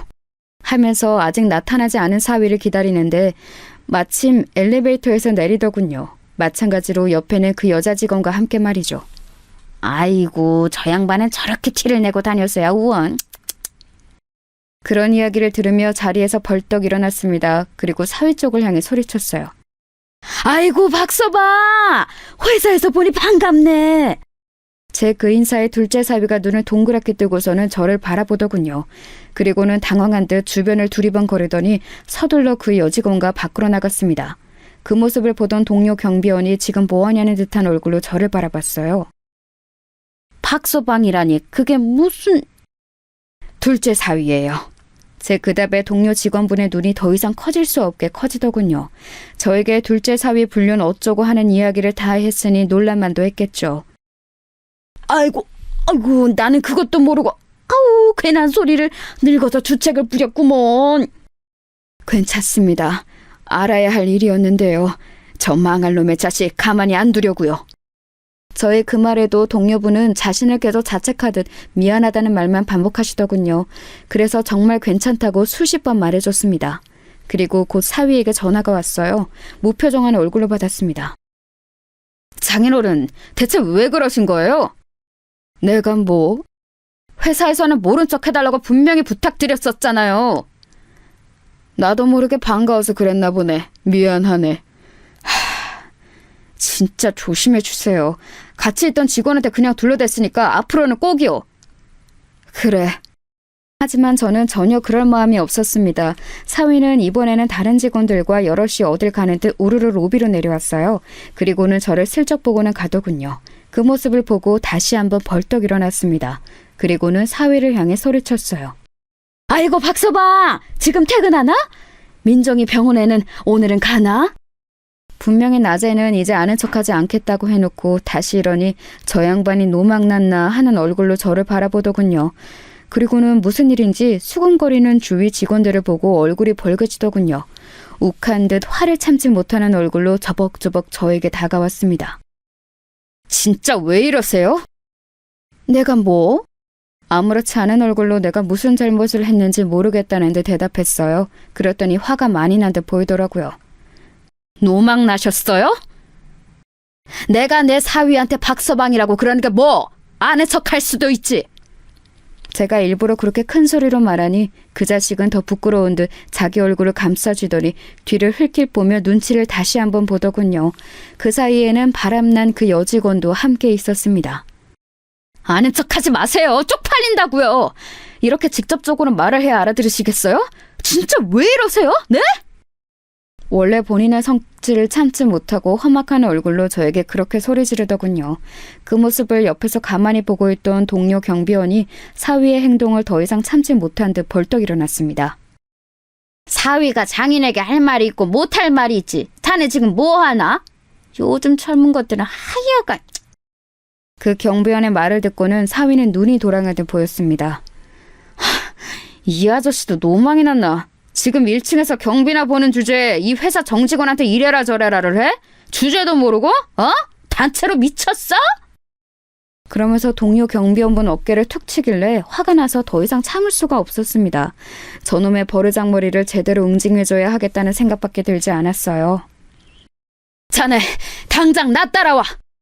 그렇게 말하고는 앞장서 걸었습니다. 잠시 뒤에서 가만 서서 상황 파악을 하는 듯 보이던 사위가 이내 저를 따라오더군요. 아니 지금 대체 무슨 짓을... 시끄럽고 따라와. 처음 보는 제 단호한 모습에 살짝 놀란 듯 하더라고요. 저는 곧장 엘리베이터를 타고 제일 위층을 눌렀습니다. 아니 지금 미치셨어요? 어딜 가시는 거예요? 작은 사위가 제가 누른 층을 보고 기겁을 했지만 아무 대답을 하지 않았어요. 당연히 놀랐겠죠. 그 층은 이 회장의 사주이자 제 친한 아우가 있는 층이니까 말입니다. 물론 저랑 친하다는 사실은 작은 사위는 몰랐지만요. 맨 위층에 도착해 무작정 들이닥치는 저를 보고 놀란 직원이 말릴 새도 없이 회장실로 들어갔습니다. 그리고는 소리쳤어요. 자네 직원들 인성관리를 대체 어떻게 하는 건가? 제 큰 목소리에 놀라서 아우가 저를 올려다봤습니다. 그리고 그보다 더 놀란 둘째 사위가 제 손목을 잡아 끌었어요. 진짜 미치셨어요? 아이고, 회장님 죄송합니다. 빨리 나가요. 나가서 마저 이야기하세요. 그렇게 저를 잡아 끌던 사위의 행동이 멈춘 건 회장, 그러니까 아우의 태도를 보고서였어요. 아이고 형님, 무슨 일로 여기까지 올라오셨어요? 내려오라 하시면 제가 당장 내려갔을 텐데. 그 말에 그 안에 있던 비서실 직원들과 사위 모두의 행동이 멈췄습니다. 내가 지금 그런 거 따질 정신도 기분도 아니고. 자네! 하고서는 아우의 얼굴을 한 대 때렸어요. 물론 세게 때리지는 않았습니다. 하지만 정말 모두가 놀랐어요. 당연히 그랬겠죠. 1층에서 일하던 경비원이 회장실로 올라온 것도 모자라 그 회장이 경비원이랑 아는 사이 같은 것도 믿기지가 않을 텐데 그 경비가 회장 얼굴을 때리다니요. 이게 무슨 드라마 같은 상황인가 싶었을 겁니다. 뭐진 몰라도 형님이 이렇게까지 화가 많이 나신 거면 제가 무조건 잘못한 거겠죠. 뭐든 제가 무조건 잘못했고 형님이 하시라는 대로 하겠습니다. 근데 무슨 일이세요? 아우는 화난 기색이 하나도 없이 오히려 저에게 잘못했다 고개를 숙였고 그 모습에 또 모두들 한 번 더 놀란 것 같았습니다. 저는 제 손목을 잡고 있던 사위의 팔을 거칠게 떼어낸 다음 아우를 향해 말했어요. 자네가 자네 직원들 인성교육 하나는 제대로 시킨다 하지 않았나? 나쁘게 살던 사람들도 개과천선 시킨다고 자신만만했잖나. 근데 회사에서 불륜이라니. 그리고 경비 본다고 사람을 무시하고 말이야. 이런 직원들은 뭔가, 저희 그 말에 아우는 상황 파악이 된 듯 제 옆에 있던 사위를 보더군요. 사위가 움찔하는 게 느껴졌습니다. 저희 장인어른이랑 아시는 사이세요? 그 말에 아우가 사위를 한 번 쓱 보더니 어딘가 쌀쌀맞은 말투로 대답했습니다. 내 생명의 은인이자 가족만큼 소중한 형님이시지. 자네 이 회사 낙하산인 거 알지? 그거 내 낙하산이었어. 네? 작은 사위는 정말 몰랐다는 듯 눈이 휘둥그레졌습니다. 그리고는 그때부터 제 눈치를 보며 설설 기기 시작하더군요. 장인어른, 제가 정말 잘못했습니다. 뭔가 오해가 있으신 것 같으니 그건 저랑 따로 푸시고 일단은 고정하세요. 아까 밑에서는 노망이 났네 쪽팔리네 별소리를 다 하더니 왜? 지금은 내가 여기 사주랑 형님 아우 사이라고 하니 겁이 나? 사람 고쳐 쓰는 거 아니랬는데 내가 어쩌자고 너 같은 인간을 믿고. 그랬더니 다짜고짜 무릎을 꿇더군요. 그리고는 싹싹 빌기 시작했습니다. 오늘 일은 제가 정말 죄송합니다. 장인어른, 그리고 다른 말씀하신 일은 아무래도 오해가 있는 듯하니까 제 이야기 한 번만 좀 들어주세요. 오해? 오해? 내가 니들 둘 팔짱 끼고 모텔 들어가는 모습을 내 두 눈으로 직접 봤는데 오해? 무슨 오해? 점심시간에 팔짱 끼고 불륜 들어가서 뭘 하는데? 뭘 했길래 오해야? 그렇게 말했더니 그 자리에서 굳더군요. 그것까지 제가 본 건 정말 예상하지 못했던 일이었나 보더라고요. 굳은 사위를 보고 다시 아우에게 시선을 돌렸습니다.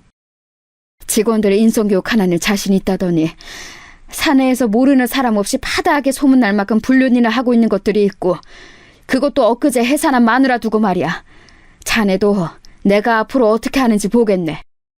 아우가 다시 한번 저에게 죄송하다며 꼭 조치를 취하겠다며 형님 화푸시라고 사과를 했고 여전히 놀란 듯 정신을 차리지 못하고 있는 사위를 두고 회장실을 빠져나왔습니다. 비서실 직원들과 무슨 일인지 보러 온 다른 직원들 몇몇이 앞에 서서 이 모든 일을 보고 있더군요. 차라리 잘 됐다고 생각했습니다. 소문나라고 벌린 일이기도 했고 말입니다. 그렇게 그 회사를 나와 작은 아이의 산후조리원으로 갔습니다. 그리고 오늘 있었던 일을 아이가 상처를 조금이라도 덜 받을 수 있게 최대한 간추려 이야기한 다음 큰아이에게는 제대로 다 이야기했습니다. 잘했다고 하더군요. 작은 사위가 퇴근했는지 산후조리원으로 찾아왔지만 작은 아이가 만나길 거부했어요. 한참을 그 앞에 서 있다가 저녁 늦게 돼서야 돌아갔어요. 회사는 한바탕 난리가 났다더군요. 저는 그날 이후로 회사를 한 번도 나간 적이 없지만 함께 일하던 경비원분과 청소부 분이 연락을 주셨어요. 사위와 그 여자 직원은 그날 이후로 출근하긴 하는데 눈에 띄지 않게 다닌다고 하더군요. 하지만 온 사내에 이미 소문이 파다하게 난지라 둘 다 회사 생활을 오래 할 수 없을 것 같다고 이야기를 전해왔습니다. 소문이 어디까지 난 건지 그 여자 직원의 남편이 회사로 쳐들어와 사위의 멱살을 잡았다고 하더군요. 그 때문에 회사가 한 번 더 시끄러웠다고 말입니다. 사내에는 불륜에 관련된 교육 과정이 생겼다는 이야기도 전해 들었습니다. 사내에서 그러지 말라는 권고사항과 함께 회사 법카나 주변 모텔을 단속하기 시작했다는 이야기도 들려왔고 말이죠. 그 둘이 정말 고개를 들고 다닐 수 없겠더라고요. 곧 그 여자 직원은 회사를 그만뒀다고 하더군요. 그리고 이혼당했다는 소문이 돌았다고 합니다. 사위는 계속 그 회사를 그만두지 않고 다닌다고 하더군요. 물론 징계가 있긴 했지만 강제로 해고할 수 있는 사항은 아니라 어쩔 수 없다는 이야기를 아우에게 전달받았습니다. 나는 절대 당신이랑 이혼 안 해. 그러니까 당신이 용서해줘. 나는 이제 당신 얼굴 꼴도 보기 싫어. 과거에 당신이랑 결혼하지 말라고 모두가 말릴 때 왜 그 말을 듣지 않았는지 이제 땅을 치고 후회 중이야. 얼굴 보는 것만으로도 토 나올 것 같으니까 돌아가. 절대 이혼을 하지 않겠다고 버티는 통에 소송을 진행할 수밖에 없었습니다. 그 과정에서 말을 바꾸더라고요. 불륜은 절대 아니라고 말이죠. 다들 입에서 입으로 전해지는 소문일 뿐이고 억울하다고 말입니다.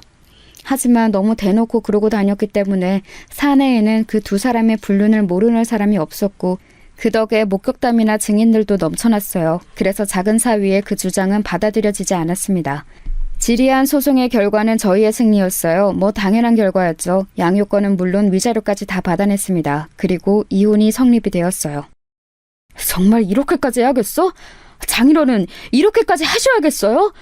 그 한 번 용서해 주는 게 그렇게 힘든 일이에요? 저 그동안 잘했잖아요. 그 한 번?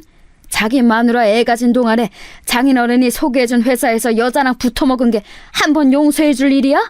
그게 용서받을 수 있는 일이라고 생각하나? 정이란 정은 다 떨어져서 당신 얼굴 보는 것도 역겹다고 했지. 난 당신이랑 절대 다시 못 살아. 그러니까 그냥 포기하고 돌아가. 저희가 절대 받아줄 것 같지 않자 이제는 태도를 바꾸더군요. 그렇게 좋다고 매달려서 결혼해줬더니 이제 와서 이렇게 나를 버려? 안 그래도 내가 그때 왜 그랬는지 땅을 치고 후회 중이야. 그렇게 작은 사위와의 마지막이 끝이 났어요. 그 뒤로 한동안은 소식을 들을 수 없었습니다. 하지만 이내 소식이 들려오긴 했어요. 그 인간은 정말이지 변하지 않더군요. 이제는 정말 본인이 벌어서 생활을 다 해야 했기 때문에 어떻게든 회사에는 붙어있으려 한 것 같았지만 결국은 또 한 번 사고를 친 것 같더라고요. 다른 직원과 불륜을 했다는 소문이 한 번 더 돌았고 결국은 공고사직을 당했다고 하더군요. 그리고는 취직이 안 되는지 여기저기 전전하다가 작은아이에게 돈을 빌려달라는 전화를 했었다고 합니다. 이건 큰아이를 통해 전해들은 소식이에요. 물론 작은아이는 돈을 빌려주지 않았고 술을 먹고 집까지 찾아와서 다시 합치네 마네 하는 진상짓을 하다가 경찰이 출동하는 일도 한 번 있었던 것 같더라고요. 그마저도 작은아이는 제가 걱정할까봐 저에게는 말해주지 않았지만 말입니다. 그렇게 똑같은 일이 몇 번이 더 생기고 작은아이는 접근 금지 신청을 했어요. 그게 받아들여지고 나서야 그 자식이 찾아오는 일이 없었습니다. 대책 없이 살고 있는 것 같더라고요. 일자리도 제대로 구하지 못하고 집에서 게임만 하고 술만 마시면서 말입니다. 한 번은 저에게 전화가 온 적이 있어요. 사실 그 자식인 줄 알았으면 받지 않았을 텐데 전화번호를 바꿨는지 모르는 번호로 전화가 한 번 와서 받았습니다. 제가 정말 죄송했습니다. 저는 진짜 그 시절로 돌아가고 싶어요. 자네가 깨트린 걸세. 매일매일이 후회의 고통뿐입니다. 그러게, 그런 짓은 왜 저질렀나? 저는 정말 민정이가 이렇게까지 모질게 저를 잘라낼 줄은 몰랐어요. 언제까지 그 아이가 자네한테 죽고 못 살 줄 알았나? 아버님이 민정이한테 잘 이야기해 주실 수 없을까요? 저희 가족 다 행복했던 시절도 있었잖아요. 그럴 마음도 생각도 없네. 가족이라고도 하지 말게. 평생 후회하면서 그때 왜 그랬나 자책하면서 살아. 그리고 전화를 끊었습니다. 그리고는 다시 연락이 오지 않았어요. 물론 처음부터 그런 자식과 결혼하지 않았으면 제일 좋긴 했겠지만 그래도 작은 아이에게는 선물 같은 자식이 생겼습니다. 손주는 정말 눈에 넣어도 아프지 않을 만큼 예쁜 아이예요. 복직을 한 작은 아이 대신 제가 봐주고 있는데 어찌나 순하고 예쁜지 저녁에 와서 데리고 갈 때면 서운해서 눈물이 찔끔 난답니다. 저희 집은 그렇게 평화를 되찾았습니다. 작은 아이는 복직을 해서 즐겁게 회사를 다니고 있어요. 다행히 적응을 다시 잘하고 있는 것 같더라고요. 그 모습을 보면서 저도 다행이라고 생각했습니다. 민정이 우연히 본 내 동료 변호사가 맨날 소개시켜달라고 쪼르는데 진짜 좋은 사람이긴 하거든요? 근데 애가 곧 죽어도 소개를 안 받겠다네. 자기는 이제 결혼할 생각이 없다고.